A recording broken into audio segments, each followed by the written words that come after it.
Lansko leto z gotovostjo za nikogar ni bilo lahko in enostavno.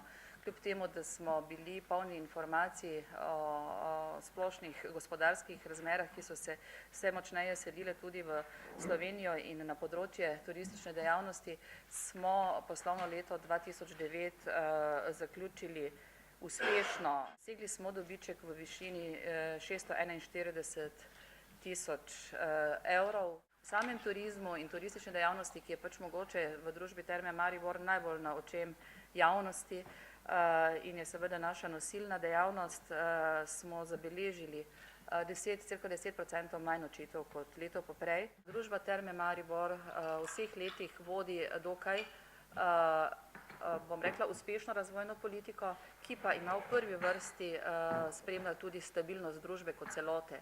Zimska sezona oziroma prvo tromesečje letošnjega leta ni bilo samo za nas uspešno, tudi mislim, da je bilo nasplošno v Sloveniji kar dobro.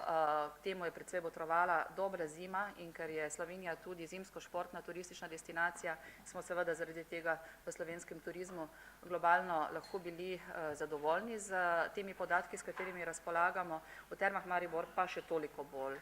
Izkoristili smo to, kar nam je narava poslala, torej sneg, s tem, da smo naše kapacitete, predvsem v hotelu Habakuk in Bellevue, mnogo uspešneje napolnili kot v preteklih letih. V mestnem turizmu, ki ima v prvih mesecih leta vedno nižjo sezono, se je tako poslovni utrip kot seveda tudi turistični utrip v mestu vedno slabši. Smo nekako dosegli lanske indekse, lanska števila, tako prihodkov kot števila nočitev, se pa sedaj v teh pomladnih mesecih, ki jih ravno kar spremljamo, situacijo izboljšuje. Napovedi dajati, ali bodo ti naši plani in seveda tem planom pač podrejamo naše predvsem marketinške, trženjske in razvojne aktivnosti, tudi realizirani, to je zelo težko.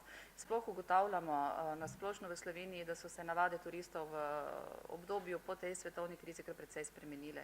Mnogo je odločitev za počitnice ali pa tudi za poslovne dogodke, ki dozorijo tik pred zdajci, torej v zadnjem trenutku prihaja do več sprememb pri naročenih ali pa rezerviranih zadevah, kot smo jih bili navajeni pred to krizo, prihaja tudi do več stornacij, tako da tudi neke napovedi in rezervacije, ki jih imamo, še ne pomeni, da bodo v takem obsegu tudi izvedene.